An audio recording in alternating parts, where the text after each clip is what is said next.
I'd been doing music with a team of people for 10 years before, and that didn't work out for me, and I felt like I had to start all over again. So I was at a place where I didn't know who I was, what I really wanted to achieve, and there was a sense of loss of identity. So going on such a massive platform when you don't really know who you are, you can easily get swallowed up in front of a crowd of millions. Welcome to the show, Passion for Learning, Inspiring Teachers. Today we have X Factor superstar Ebru Ellis. Ebru has now become a JNC teacher very recently, and I wanted to have a conversation with her on camera about what drives her to really go about embedding a passion for lifelong learning into the curriculum, and how she uses X Factor as a resilience tool to really teach resilience into her learners on a day-to-day basis. Welcome to the show, Ebru Ellis. So welcome to the show, Ebru. Thank you for having me. Welcome, welcome, welcome. I've just had a quick sneak peek at your Instagram, and I feel like I'm in the presence of greatness. So I'm really looking forward to discussing with you everything about from your vocal career to your teaching career and everything in between. I know you've got some really, really remarkable insights, right? Yeah, let's do it. Awesome. So let's start with a little bit of a quick fire. Favorite thing to do? Favorite thing to do, aside from singing, is eating. I love food. 3 things you're passionate about? Children, music, and homeless people.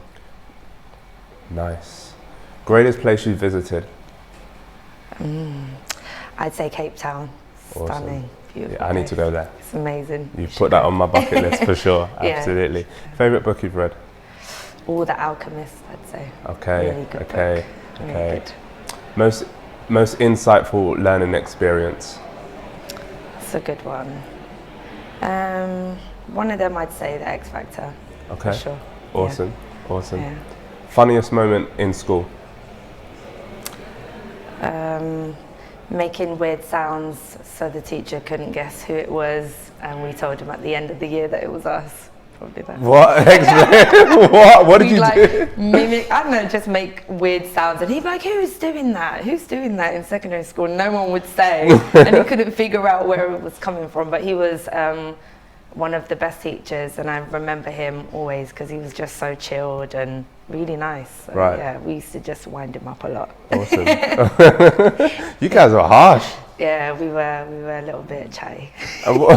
What take us back then? What was your school experience like for you, sort of from primary going through secondary and so forth?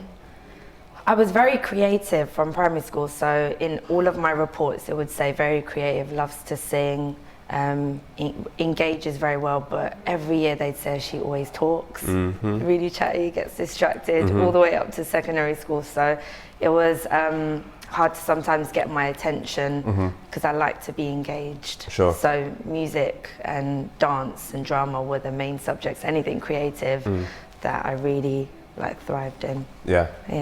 And then how do you bring that engagement into your teaching now? Like, why is that why it's important to you, and how do you make that happen in your lessons? Yeah, I think engaging lessons are really important. I think that firstly comes with a relationship with the teacher, pupil as well.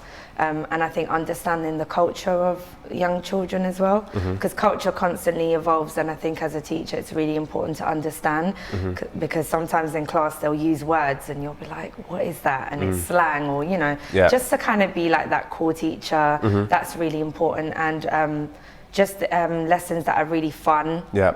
And I ask a lot of questions to the children. So what music do you listen to? Who are your favorite artists? Sure. And I ask them, what would you like to do? Yeah. So then I can incorporate that into the curriculum, and that works really well, I found. Yeah, let me jump on that point, because that's really, really significant in that you're asking the children what their likes are. Yeah. And Stephen Covey, who's a fantastic author of 7 Habits of Highly Effective People, you know the book, he says seek to understand before seeking to be understood. And that's one of the big challenges, one of the big problems that we make often as teachers, is we go in with a curriculum, or we go in with a set idea of what we need to teach and how we need to teach it. And actually we need some flexibility within that in order to really engage with the children. One of the big things for me in terms of looking at great teaching is a teacher that can go into any environment, any different type of cohort of children or learners, and engage them. Yeah. Because that's a really difficult thing to do for a lot of people, especially Yeah. what you said about, you know, children talking slang and all that sort of stuff. If you're from a certain area and you're not, or from a certain background and you're not used to that, it's like, how can you form that connection? And when you can form that connection, it's so significant and it really, really helps.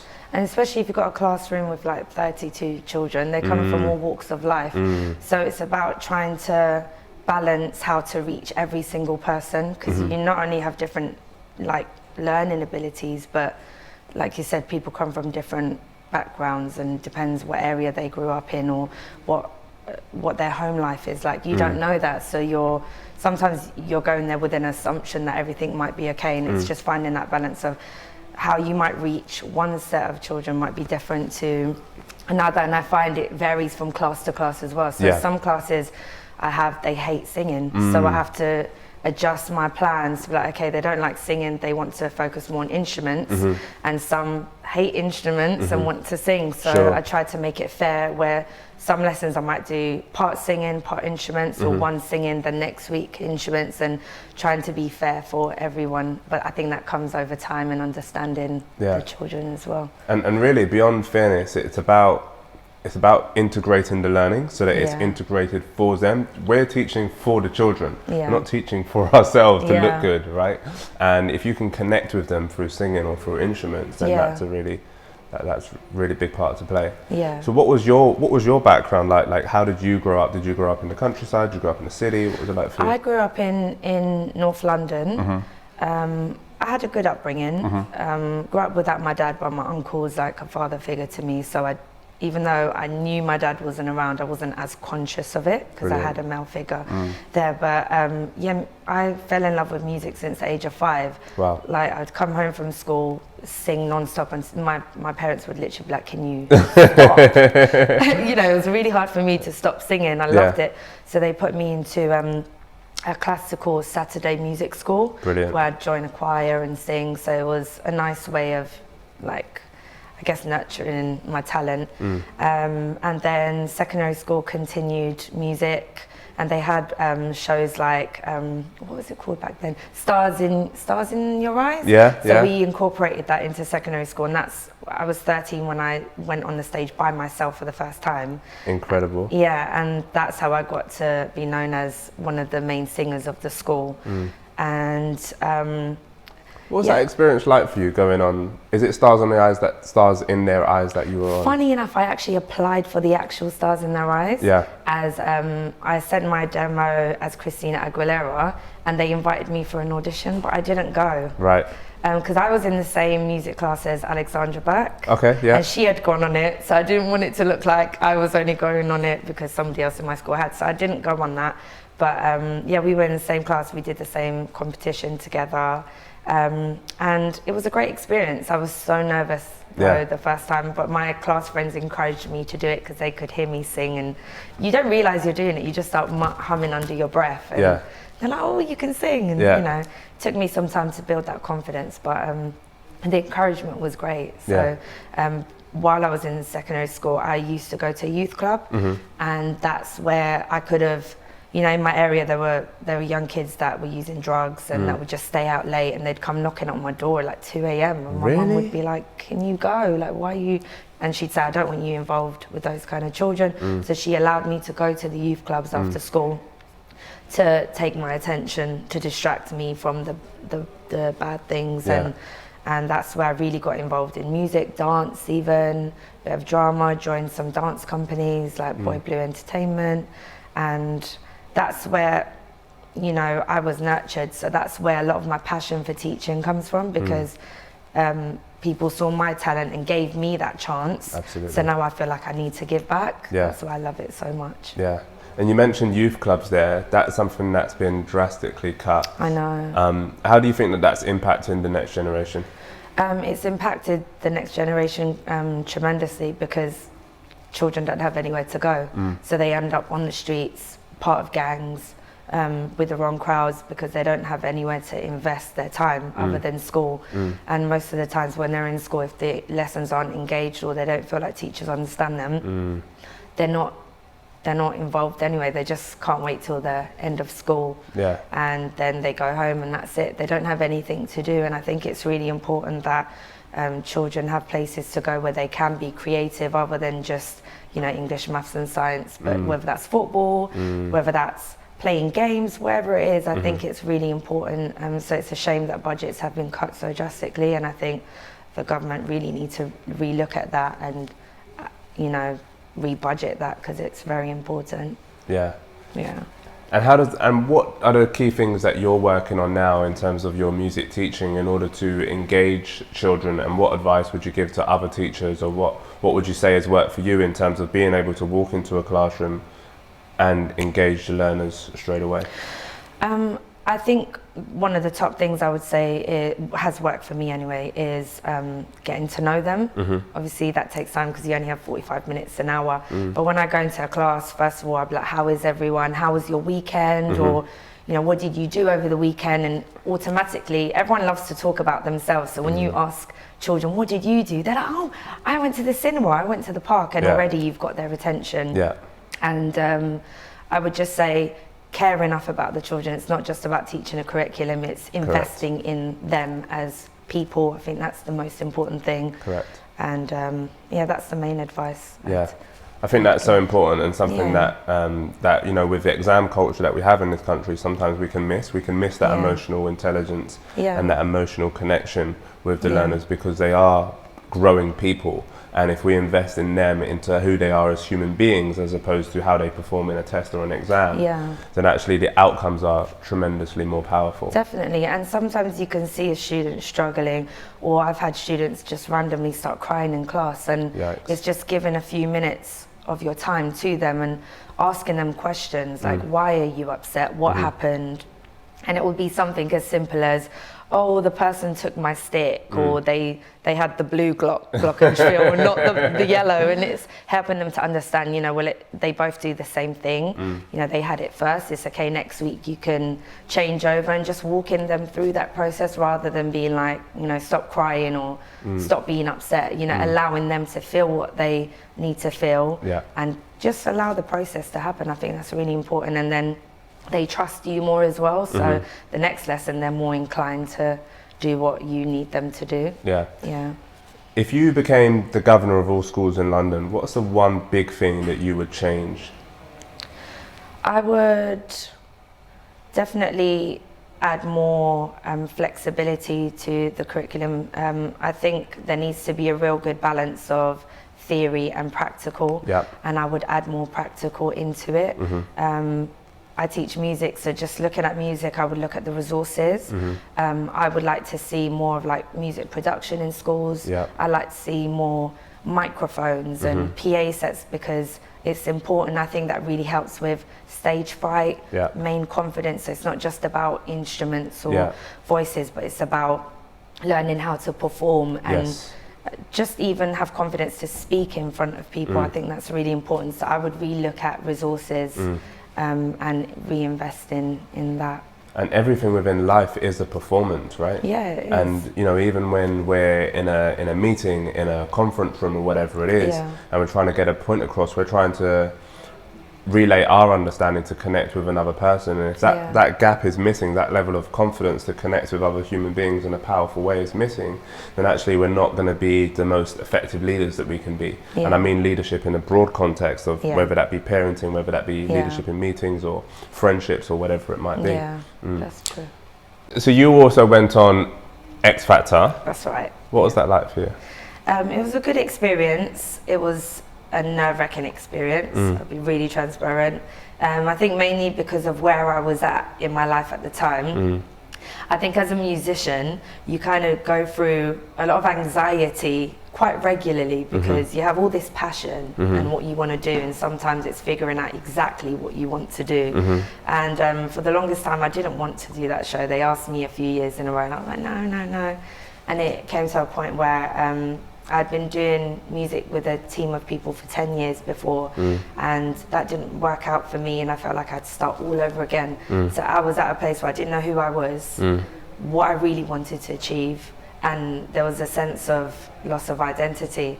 So going on such a massive platform when you don't really know who you are, you can easily get swallowed up in front of a crowd of millions through TV and, you know, being in the presence of people. So, but I learned a lot about myself and where I was at that moment and what I needed to work on. And I think self-confidence was one of the main things I look back on, and I thought, you could have smashed that better than people thought you did. So I like to evaluate myself a lot and walk myself through, okay, why did you do that? Why didn't you do that? How could you have done it better? But it was a good platform for exposure. I got a good following from it and work opportunities from it. And also meeting good musicians, so that's always key. Fantastic. So, yeah. And then how did you find out about JNC, and what was it that made you transition into teaching, if that was a transition for you? So before I did the X Factor, I did my degree. I started my degree when I was 25. Straight after college, I didn't want to go to university. I didn't want a degree, even though my parents were like, "You need to get a degree." I was like, "Why do I need to get a degree? I want to do music." And then it got to a point when I was like, "I need a new challenge. I want to be mentally stimulated." So I thought, if I'm going to do a degree, it's got to be in music. And I majored in music pedagogy. So I always had a passion for teaching. So I teach at youth clubs, Saturday academies and things like that in my church. But I wanted a qualification with it and learn how to teach properly as opposed to just out of passion. You know, it's all about balance. So I did the degree, and that's kind of when I figured, okay, this is really something I'm passionate about. And like I said, growing up in a youth club, I really want to give back to young children, whether that is in youth clubs or schools. It's really important because children do remember their teachers, especially you know, ones that leave an impact on them. And if I can leave an imprint in even just one child's life, that would really be rewarding for me. So certainly. So yeah, I was looking for teaching jobs.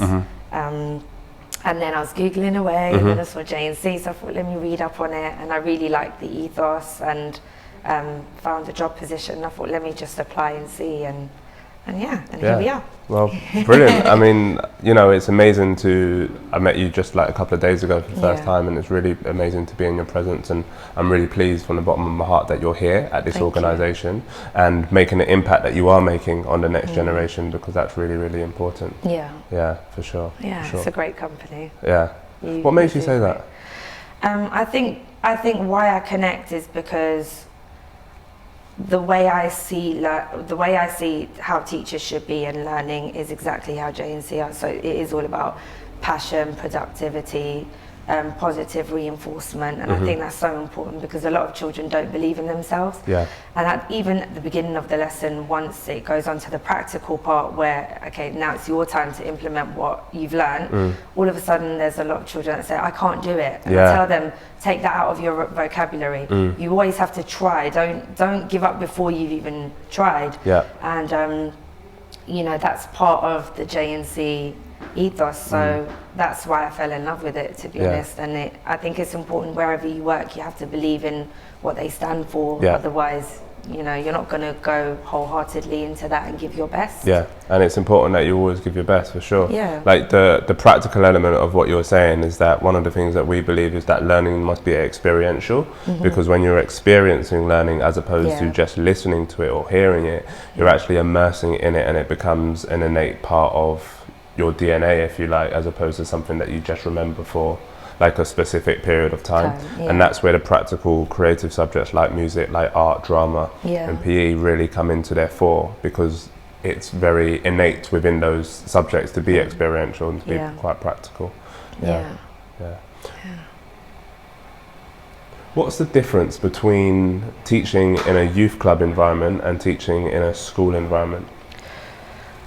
I think with schools, there's probably a bit more structure, whereas youth clubs, you have a bit more freedom. Sometimes you can have more time. You have a room rather than maybe chairs and tables. So how do you adapt your teaching style to meet the needs of both of those different environments?